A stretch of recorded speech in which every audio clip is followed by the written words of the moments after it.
Bonjour à toutes et tous. La proposition de loi constitutionnelle que je porte vise à modifier les conditions dans lesquelles peut être organisé un référendum d'initiative partagée dans notre pays. Ce référendum d'initiative partagée, il a été introduit en 2008 dans la Constitution et 14 ans après, il a servi 0 fois. Ce qui montre bien la nécessité, si on veut que le texte constitutionnel ne soit pas juste un texte creux, mais bien une matière vivante et effective pour les droits des citoyens, de changer les critères.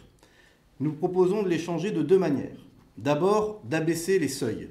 Aujourd'hui, il faut 185 parlementaires et ensuite 4,7 millions de citoyens.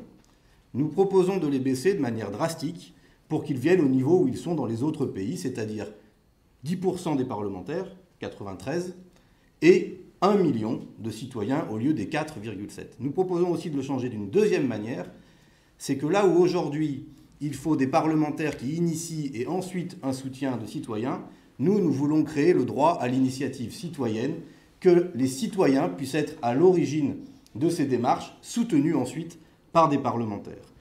Voilà l'esprit qui est le nôtre. On a fait le choix de reprendre une mesure limitée, modérée, tranquille, que portait même Emmanuel Macron en 2019, une fois que les Gilets jaunes s'étaient largement mobilisés, notamment sur la question démocratique. On fait le choix d'une proposition consensuelle. Bien sûr, nous, à travers cela, nous voulons faire par la réforme de la Ve République, œuvre commençante de Sixième République, vous l'avez bien compris, mais nous le faisons dans cet esprit-là parce qu'on ne mettra pas fin à la maltraitance sociale, à la maltraitance écologique, à la maltraitance animale, sans mettre fin aussi, et peut-être même d'abord, à la maltraitance démocratique qu'est la monarchie présidentielle.